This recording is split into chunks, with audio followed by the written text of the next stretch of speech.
एमनी हाई today discuss about for radial now. तो आज के इस वीडियो हम रेडियल नाउ डिस्कस करने वाले हैं। लास्ट के जो वीडियोस थे उसमें हमने axillary now, unlearn now and median now, musculoskeletal now already discuss कर रखा है। लिंक हम आपको डिस्क्रिप्शन में दे देंगे, वहां से भी आप जाके देख सकते हैं, नहीं तो हमारे चैनल की प्लेलिस्ट पे भी जाके देख सकते हैं।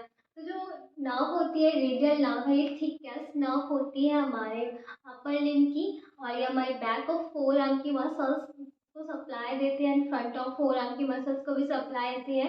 तो ये जो नर्व होती है थिकस्ट नर्व इसलिए बोलता है क्योंकि ये इसकी टू टर्मिनल ब्रांचेस होती हैं। First is superficial branch and deep branch. जो सुपरफिशियल ब्रांच होते हैं वो हमारे फ्रंट ऑफ फोर आर्म की होती है, जो डीप ब्रांच होती है वो हमारे बैक ऑफ फोर आर्म की होती है। तो जो सुपरफिशियल ब्रांच होती है वो हमारे डॉर्सम ऑफ द हेड को सप्लाई करती है, posterior lateral aspect of the thumb को सप्लाई देती है, एंड हमारे index finger and middle half finger को भी सप्लाई देती है। तो इस नाव के फंक्शन बहुत बहुत होता है, एक्शन भी बहुत होता है, आगे हम देखेंगे। एंड हम क्लिनिकल एनाटॉमी भी डिस्कस करेंगे। जो क्लिनिकल एनाटॉमी होती है बहुत ज़्यादा इम्पॉर्टेंट है हमारे पर। हम जब भी कोई पेशेंट को टेस्ट करते हैं और उसको एग्जामिन करते हैं तो उस टाइम हम इसका बहुत ज़्यादा यूज़ होता है। तो क्लिनिकल एनाटॉमी आप बहुत अच्छे से पढ़िएगा। एंड हम इस नाव में उसकी रूट वैल्यू डिस्कस करेंगे, उसका कोर्स डिस्कस करेंगे। तो सबसे पहले हम इसकी रूट वैल्यू डिस्कस करते हैं। तो जो रेडियल नाव है उसकी जो रूट वैल्यू होती है, ये हमारे ब्रैकियल प्लेक्सस के पोस्टीरियर कॉर्ड से अराइज होती है, वेंट्रल रैमी से C5 to T1, means C5, C6, C7, C8 and T1 इसकी रूट वैल्यू होती है, जो हमारे ब्रैकियल प्लेक्सस से अराइज होती है। एंड इसके जो कोर्स है उसमें हम सबसे पहले एक्सिला को डिस्कस करेंगे। So axilla and then arm and then हम cuboidal fascia and then forearm, front of forearm and back of forearm and then wrist and dorsum of hand। तो ये सारा वन बाय वन हम discuss करते हैं। तो axilla में हम डिस्कस करते हैं जो लोअर पार्ट होता है, लोअर पार्ट होता है एक्सिला का, पोस्टीरियर वॉल होती है जो एक्सिला को फॉर्म करती है, ऐसी कुछ मसल्स होती है, सब स्कैपुलरीज मसल्स होती है, कैरेस माइनर मसल्स होती है, लैटिस डोर्साई मसल्स होती है, तो पोस्टीरियर वॉल बनाती है एक्सिला के। जो रेडियल नर्व होती है लाइज करती इन मसल्स के अगेंस्ट लाइज करती है, एंड अगेंस्ट लाइज करने के बाद ये हमारी आर्म में एंटर करती है, short term of the arm.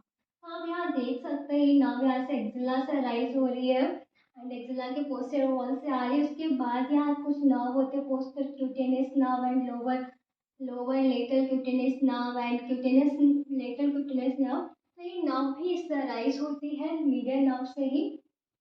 तो एग्जाम में आने के बाद ये क्या करती है, फ्रंट जो हमारी आर्म होती है उसमें थोड़ा सा एंटर करती है, शॉर्ट टर्म के लिए एंटर करती है। तो वहाँ पे इसको long head of triceps muscles मिलते हैं। आप देख सकते हो जैसे एंटर की तो long head of the triceps muscles मिली, and long head triceps muscles मिलने के बाद ये एंटर करती है रेडियल सल्कस में, या हम इसे बोल सकते हैं रेडियल ग्रूव। तो लॉन्ग हेड ट्राइसेप्स के बाद ये पोस्टीरियरली चली जाती है, मीन्स यहाँ पे जो क्या होता है कि कुछ जो एक्सिला होता है वहाँ पे एक्सिलरी आर्टरी मिलती है, जो एक्सिलरी आर्टरी के ये जस्ट बिहाइंड होती है मीडियन नर्व, एंड देन जैसे ही फ्रंट ऑफ जैसे ही आर्म में हमारे एंटर करते हैं तो वहाँ पे ब्रेकियल आर्टरी भी मिलती है। तो ये ब्रेकियल आर्टरी के भी जस्ट बिहाइंड होती है, क्योंकि एक्सिलरी आर्टरी का कंटिन्यूशन फॉर्म ही ब्रेकियल आर्टरी होते हैं, तो इसके पोस्टीरियर होते हैं। तो ये क्या करती है, जो रेडियल सर्कस होता है उसमें एंटर कर जाती है, पोस्टीरियरली रेडियल सर्कस प्रेजेंट होता है, मीन्स रेडियल ग्रूव। जो हमारी शाफ्ट ऑफ ह्यूमरस होती है उसके पास रेडियल ग्रूव होता है। तो वहाँ पे क्या पोस्टीरियरली में जो रेडियल ग्रूव होता है, जैसे कि आप यहाँ पे हम डायग्राम से दिखा सकते हैं, तो ये अपर एंड लोअर एंड ये शाफ्ट। तो यहाँ पे हमारी रेडियल ग्रूव प्रेजेंट होती है, इसके जस्ट अबव हमारी medial head of triceps muscle present होती है, जस्ट बिलो यहाँ पे इसका lateral head of the triceps muscles present होती है। तो जो रेडियल नर्व होती है जस्ट इसके ऑब्लिक फॉर्म में लेटरली यहाँ से लाइज करती है between two the medial head of the triceps and lateral head of the triceps, and यहाँ से प्रोफंडा ब्रेकियल आर्टरी भी इसके साथ होती है। तो यहाँ से ये मसल्स दोनों मसल्स के बीच से लाइज करने के बाद, जैसे कि यहाँ पे long head of the triceps and medial head of the triceps, इन दोनों के बीच से ये लाइज करती है, एंड जो हमारे middle head of triceps muscles होता है and long head of the triceps muscles होते हैं, ये दोनों मसल्स रेडियल ग्रुप की रूफ बनाते हैं। एंड उसके बाद क्या करते हैं, जो रेडियल सल्कस होती है वहाँ से ये रेडियल सर्कस से एक मसल जो अराइज हुई यहाँ से लेटरली ऑब्लिक से, तो यहाँ से ये क्या करते हैं, जो हमारा इंटरट्यूबरकल सल्कस होता है यानी बाइसेप्टल ग्रूव होता है उसमें पियर्स करके ये एंटरली फ्रंट ऑफ द आर्म पे आ जाती है। तो हम नेक्स्ट देखते हैं फ्रंट ऑफ आर्म के बारे में। तो जो हमने ये डायग्राम शो किया है जिसमें आप डॉट डॉट डॉट देख रहे हैं, मीन्स ये पोस्टरली सरफेस पे है एंड जो आप डायरेक्टली कलरफुल जो देख रहे हैं वो हमारा एंटरली सरफेस पे है। तो हमने एंटरली देखा था कि long head of triceps muscles को सप्लाई मिल रही है, उसके बाद ये क्या करती है, रेडियल सर्कस में एंटर कर जाते हैं। रेडियल सर्कस पे मीन्स पोस्टरली चली जाते हैं, तो वहाँ पे मिडल हेड ऑफ ट्राइसेप्स हमारा जो, सॉरी, यहाँ पे लेटरल हेड होगा, lateral head of triceps present होता है। तो इन दोनों के बीच से लाइज करती है एंड उसके बाद फिर से हमारे जो बाइसेप्टल ग्रूव होती है, बाइसेप्टल ग्रूव होती है वहाँ पे आके ये क्या करती है, एंटर कर जाती है, एंटरली आ जाती है, फ्रंट ऑफ आर्म में आ जाती है। तो फ्रंट ऑफ आर्म में क्या होता है कि हम कुछ मसल्स को वहाँ पे सप्लाई देते हैं, जैसे कि हमारे ये जो डायग्राम दिख रहा है डायरेक्टली कलरफुल, तो ये क्या है, फ्रंट ऑफ आर्म है। फ्रंट ऑफ आर्म में ये लेटरली साइड आती है, लेटर साइड आने के बाद ये हमारे कुछ मसल्स को सप्लाई देते हैं, जैसे कि फाइबर ऑफ ब्रेकियालिस मसल। जो ब्रेकियालिस मसल्स होती है हमारे फ्रंट ऑफ आर्म के लोअर बॉडी पे प्रेजेंट होती है, वहाँ पे ये सप्लाई देती है। ब्रेकियोरेडियालिस मसल्स जो कि हमारे सुप्राकॉन्डाइलर रीजन पे प्रेजेंट होते हैं, उसके मीडियल पार्ट को ये सप्लाई देती है। एंड देन हमारे extensor carpal radialis longest muscles को भी सप्लाई देती है, इसमें फ्रंट ऑफ आर्म में जब एंटर करती है रेडियल नर्व। पोस्टियरली क्या, एंकोनियस को भी सप्लाई दे के आती है। फिर उसके बाद फ्रंट ऑफ आर्म के बाद ये एंटर करती है हमारे क्यूबर्टल फोसा में। फोसा में एंटर करते नर्व जो एंटर करते हैं laterally side of the cubital fossa, means यहाँ पे आ गई, हमारा एल्बो जॉइंट हो गया। यहाँ पे क्या हो गया कि हमारे जो क्यूबर्टल फोसा प्रेजेंट है, तो क्यूबर्टल फोसा के लेटरली साइड है, वहाँ पे क्या होता है, ये जो नर्व होते हैं डिवाइड हो जाती है टू ब्रांच में। फर्स्ट चीज यहाँ पे आप देख सकते हैं, फर्स्ट चीज हमारी superficial branch and then deep branch. तो टू ब्रांचेस में डिवाइड होने के बाद क्या कहते हैं, जो डीप ब्रांच होती है वो सप्लाई देती है हमारी extensor कार्पाई radialis brevis muscles and supinator muscles, दोनों को फ्रंट ऑफ फोर आर्म पे ही सप्लाई देती है। एंड देन क्या करती है, सुपिनेटर मसल्स जो है उसके टू हेड प्रेजेंट होते हैं, उन टू हेड पर जो हेड होते हैं उन दोनों हेड के बिटवीन बीच से होते हुए ये क्या करती है कि पोस्टली बैक ऑफ फोर आर्म में एंटर कर जाती है। तो क्यूबोटल फोसा को लीव करने के बाद ही क्या करते हैं, फोर आर्म में एंटर करते हैं। बैक ऑफ फोर आर्म हम यहाँ डिस्कस कर रहे हैं, बैक ऑफ फोर आर्म, तो उसमें क्या है, जो डीप ब्रांच है, डीप ब्रांच है वो एंटर कर गई सुपिनेटर के टू हेड से होते हुए बैक ऑफ फोर आर्म में। तो बैक ऑफ फोर आर्म में आने के बाद ये यहाँ की मसल्स को सप्लाई देते हैं। तो यहाँ की बैक ऑफ फोर आर्म की कुछ मसल्स प्रेजेंट, जो डॉट डॉट है ये क्या है, हमारा बैक की नर्व है। तो यहाँ की मसल जैसे कि हमारी हो गई abductor pollicis longus, extensor pollicis brevis, extensor pollicis longus, extensor digitorum, extensor digiti minima and extensor carpi ulnaris. तो इन सारी मसल्स को बैक ऑफ फोर आर्म में जो डीप ब्रांच होती है वो सप्लाई देती है। उसके बाद हम देखते हैं फ्रंट ऑफ फोर आर्म के बारे में। तो जो फ्रंट ऑफ फोर आर्म है वहाँ पे हमारी सुपरफिशियल ब्रांच होती है वो सप्लाई देती है। तो सुपरफिशियल ब्रांच जब क्वार्टर फोसा को लीव करती है तो उसके बाद ही लेटरली चली जाती है। आप देख सकते हैं ये लेटरली साइड आ गई, लेट उसके बाद ये क्या करती है, इसका जंक्शन होता है, जैसे कि ये जंक्शन है medial two third and lower one third part पे, जहाँ जंक्शन हो रहा है वहाँ पे क्या करती है, पोस्टीरियर लेटरल एस्पेक्ट में चली जाती है। तो आप देख सकते हैं डॉट डॉट डॉट फॉर्म दिखाया, पोस्टीरियरली चली गई सुपरफिशियल मसल्स एंड जाके हमारे डॉर्सम ऑफ द हैंड या पोस्टरलेटरल एस्पेक्ट है, फिर जहाँ पे जो कि रिस्ट पे फॉर्म होता है, पोस्टीरियर लेटरल एस्पेक्ट में जाने के बाद ये रिस्ट को क्रॉस करती है। रिस्ट के बाद यहाँ पे क्या होता है, एनाटॉमिकल स्नब बॉक्स प्रेजेंट होता है, dorsum of the head present होता है। तो वहाँ पे जाके ये सप्लाई देते हैं, यहाँ से लिखा है anatomical snuff box. And then ये क्या करती है, हमारी जो हमारी इंडेक्स फिंगर है, मीडियल फिंगर है, वन हाफ मीडियल फिंगर उससे जाके सप्लाई देती है। तो ये तो था ओवरऑल हमारी रेडियल नर्व कैसे, कहाँ से ये अराइज होती है एंड कहाँ पे टर्मिनेट होती है, कौन कौन सी मसल्स को सप्लाई देती है, वो हमने सारा कुछ डिस्कस कर लिया। एक बार रिवीजन करते हैं, ये एक्सिला से अराइज होती है, लोअर जो बॉल होती है, पोस्टीरियर बॉल होती है एक्सिला की, वहाँ की कुछ मसल्स होती हैं उसके अगेंस्ट ये अराइज होती है। And long head of the triceps muscles को भी सप्लाई देने के बाद ये क्या करती है, रेडियल ग्रूव या रेडियल सर्कस जो होता है उसमें एंटर कर जाती है, means posteriorly of the humerus चली जाती है। वहाँ पे हमारे lateral head of triceps and middle head of triceps present होते हैं। उन दोनों के बीच से ये मसल्स, दोनों मसल्स के बीच से ये नर्व एंटर करते हुए हमारे जो इंटरट्यूबरकल सर्कस या बाइसेप्टल ग्रूव होता है उसे पियर्स करते हुए हमारी फ्रंट ऑफ आर्म पे आती है। फ्रंट ऑफ आर्म पे आने के बाद यहाँ की कुछ muscles brachialis, brachioradialis, extensor carpal radialis longus muscles को सप्लाई देते हैं, पोस्टरली अनकोनिस को देते हैं। उसके बाद एल्बो जॉइंट पे आती है। एल्बो जॉइंट पे जो हमारा कैपिटुलम प्रेजेंट होता है वहाँ पे एक क्यूबोइडल फोसा से कनेक्ट होती है। क्यूबोइडल फोसा के लेटरली आ जाती है, लेटर साइड। तो वहाँ पे ये डिवाइड हो जाती है टू ब्रांच में, superficial branch and deep branch of radial nerve. तो जो डीप ब्रांच होती है वो supinator muscles and extensor carpal radialis brevis muscles को सप्लाई देती है। तो जो सुपिनेटर मसल्स होते हैं उसके टू हेड प्रेजेंट होते हैं। टू हेड, दोनों हेड के बीच से ये मसल्स जो ब्रांच होती है रेडियल नर्व की डीप ब्रांच, ये बैक ऑफ फोर आर्म में आ जाती है। बैक ऑफ फोर आर्म में आने के बाद ही बैक ऑफ फोर आर्म की जो मसल्स होती है, एक्सटेंसर मसल्स जो होती है उनको सप्लाई देती है। जो muscles, extensor pollicis longus, extensor pollicis brevis, extensor pollicis longus and abductor pulsus longus, extensor digitorum, extensor digiti minima and extensor carpi अलेट। उसके बाद हम आते हैं फ्रंट ऑफ फोर आर्म पे।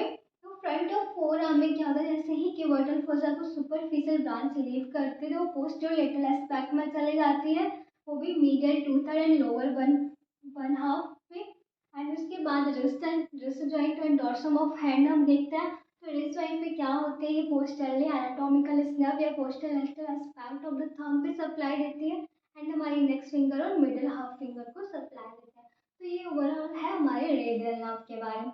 और इसके बाद हम इसका रिलेशन और ब्रांचेस को भी देखते हैं। रेडियल नर्व का एंटरली, पोस्टरली, लेटरल एंड मीडियल। तो एंटरली किससे रिलेशन रखती है, पोस्टरली किससे रिलेशन रखती है, लेटरल किससे रिलेशन रखती है, मीडियल किससे रिलेशन रखती है हमारे रेडियल नर्व। तो वो रिलेशन देखेंगे। तो एंटरली क्या करती है, जो हमारे एक्सिलरी आर्टरी होती है उसका थर्ड पार्ट होता है, उससे उससे रिलेशन रखती है, थर्ड पार्ट से एक्सिलरी आर्टरी की। एंड पोस्टियरली जो हमारी मसल्स तो एग्जाम प्रेजेंट थी, जैसे कि हमने बताया था, subscapularis, teres minor and latissimus dorsi, इन मसल से रिलेशन रखती है। लेटरली क्या, जो हमारी एक्सिलरी आर्टरी होती है उससे लेटरली ये रिलेशन रखती है।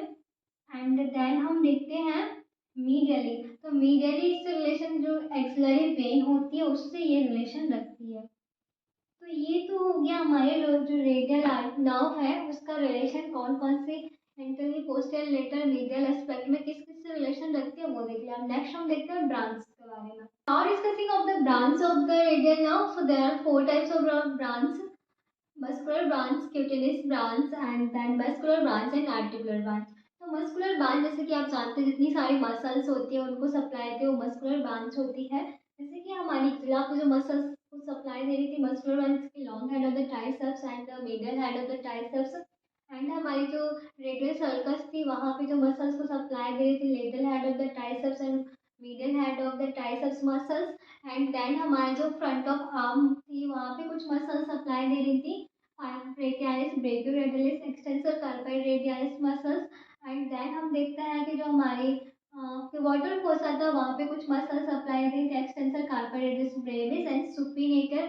एंड देन देखते हैं हमारे बैक ऑफ फोर आर्म में कौन कौन सी मसल सप्लाई कर रही थी, ये जो बैक ऑफ फोर आर्म की मसल्स हो गई। एंड देन जो हमारे रिस्ट जॉइंट पे कौन सी मसल्स सप्लाई दे रही थी, जैसे कि हमारी थीना में जो हमारी पोस्टोलेटरल एस्पेक्ट होती है, यहाँ पे एनाटॉमिकल स्नब बॉक्स जो बनाती है मसल, जैसे कि abductor pollicis longus, extensor pollicis longus and extensor pollicis brevis. तो ये मसल जो सप्लाई देती है वो हमारी मस्कुलर ब्रांच में आती है। देन हम देखते हैं क्यूटेनियस नर्व, जो क्यूटेनियस ब्रांच में जो होती है, जैसे कि पोस्टर क्यूटेनियस नर्व हो गई, lower and later cutaneous nerve हो गई and poster lateral cutaneous nerve हो गई। तो ये जो नर्व होती है वो हमारे क्यूटेनियस ब्रांच फॉर्म करती है। ध्यान देखते हैं वेस्कुलर। तो वेस्कुलर में जैसे कि हमने बताया कौन कौन सी जो आर्टरीज है वेस्कुलर, तो उससे रिलेशन रखते हैं, जैसे कि हमारी एक्सिलरी आर्टरी आया था, इसमें ब्रेकियल आर्टरी भी हमने देखा था, प्रोफंडा ब्रेकियल आर्टरी देखा, तो वो हमारी वेस्कुलर ब्रांचेस हो गई। एंड आर्टिकुलर ब्रांचेस कहाँ कहाँ पे आर्टिकुलेट हो रहा वो हमने देखा था, जैसे कि यहाँ पे हमें आर्टिकुलेशन देखने को मिला रेडियो अलर ज्वाइंट पे, रिस्ट पे ज्वाइंट पे, एंड हमारे जो कार्पोमेटागोर्पल ज्वाइंट है, इंटरफेरेंजियल ज्वाइंट है, तो ये सारे ज्वाइंट जो है वो आर्टिकुलेशन में आते हैं। आई होप आपको ब्रांच समझ आया होगा। नेक्स्ट हम देखते हैं clinical anatomy. The clinical anatomy of radial nerve. जो क्लिनिकल एनाटॉमी होती है मोस्ट इम्पॉर्टेंट होती है। जब भी हम किसी पेशेंट को देखते हैं तो पेशेंट जो होता है रेडियल नर्व्स की इंजरी हुई होती है, तो हम कैसे पहचानेंगे कि इसे रेडियल नर्व की इंजरी हुई है, तो हम उसकी क्लिनिकल एनाटॉमी देखते हैं। क्लिनिकल एनाटॉमी में जो हमें सिम्टम्स दिखते हैं उसके अकॉर्डिंग ही हम उसे पहचान सकते हैं।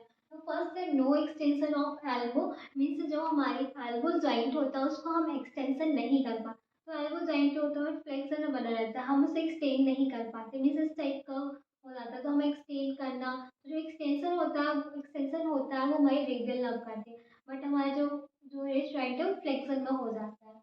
And then wrist drop means हमारी जो रिस्ट है वो ड्रॉप हो गई, नॉट एक्सटेंड नहीं कर पा रही, मीडियन नर्व की सप्लाई नहीं हो रही है। एंड देन सेंसरी लॉस हो जाते हैं हमारे पोस्टीरियर पार्ट के, जो हमारा हैंड है, forearm and the dorsal surface of the palm. तो ये इससे क्या होता है कि यहाँ के सारे सेंसरी लॉस हो जाते हैं, हमें सेंसेशन फील नहीं होता है। तो ये क्यों होता है, जब भी रिस्ट ड्रॉप होता है इससे क्या होता है कि हम कभी कभी चेयर पे बैठ जाते हैं, चेयर पे हम सो जाते हैं, इसमें कि हमारी आर्म जो होती है हैंग कर जाती है, या प्रेशर डेवलप हो जाता है हमारे फोर आर्म पे। तो उसमें क्या होता है कि हमारी रिस्ट ड्रॉप के चांसेस हो जाते हैं, या प्रेशर डेवलप हो जाता है हमारे मसल्स पे, डीप मसल्स एक्सटेंसर मसल्स पे। तो उस टाइम क्या होता है कि हमारी रिस्ट ड्रॉप कर जाती है, तो उस डिफॉर्मिटी को हम बोलते हैं Saturday night palsy. Saturday night palsy अभी आगे आप डिटेल में डिस्कस भी करेंगे, पढ़ेंगे भी डिटेल में। तो ये इम्पॉर्टेंट और ज़्यादा इम्पॉर्टेंट होता है Saturday night palsy. And then हम देखते हैं डिफॉर्मिटी में fracture of shaft of humerus. जो हमारी शाफ्ट होती है ह्यूमरस की, उसका जब फ्रैक्चर हो जाता है किसी ट्रॉमा से, तो हमारी रेडियल नर्व भी इंजर्ड हो जाती है, और हमारी जो रेडियल नर्व जो क्या कर रही थी, मसल्स को सप्लाई दे रही, front of four arm, back of four arm, front of arm and back of arm. तो इसकी जो सप्लाई होगी वो स्टॉप हो जाएगी, इससे क्या होगा हमारे यहाँ की जो मसल्स है वो पैरालाइज्ड हो जाएंगे, वीक हो जाएंगे, उनका सेंसेशन लॉस हो जाएगा। इससे क्या होगा कि हमारा जो फंक्शन है एक्सटेंशन का एल्बो का वो एक्सटेंड नहीं कर पाएगा। एंड देन हम देखते हैं प्रेशर ऑफ द क्रचेस। तो प्रेशर ऑफ क्रचेस क्या होता है, क्रचेस जो आप जानते हो, केन एंड क्रचेस, वॉकर, जो कि हम डिवाइसेस का यूज़ करते हैं पेशेंट को सपोर्ट देने के लिए। तो क्रचेस जो होती है एक्सिलरी क्रचेस हम यूज़ करते हैं, फोर आर्म क्रचेस यूज़ करते हैं। तो उनमें क्या होता है, जब हम उनको फोर्सफुली उन पर हम अपना पूरा वेट वेयर करते हैं, तो उसमें क्या होता है कि हमारी नाव कभी कभी क्या होता है इंजर्ड हो जाती है। तो इन प्रेशर डेवलप होने की वजह से तो वहाँ की जो मसल्स है वो पैरालाइज्ड होने के चांस होते हैं, और वहाँ पे एक्सटेंशन, एल्बोरिस ड्रॉप या सेंसरी लॉस जैसी चीज़ों में प्रॉब्लम्स देखने को मिलती हैं। तो ये हमारा क्लिनिकल एनाटॉमी था रेडियल नर्व का। आई होप आप समझ सके होंगे रेडियल नर्व को। हमने अपना पूरा 100% दिया है आपको समझाने के लिए। वीडियो अच्छा लगा हो, हेल्पफुल लगा हो, तो अपने फ्रेंडों को भी शेयर कर लें, और लाइक भी करते रहा करो, जिससे कि हमें मोटिवेशन मिले और नए नए वीडियोज़ आपके लिए लाने का। Thank you.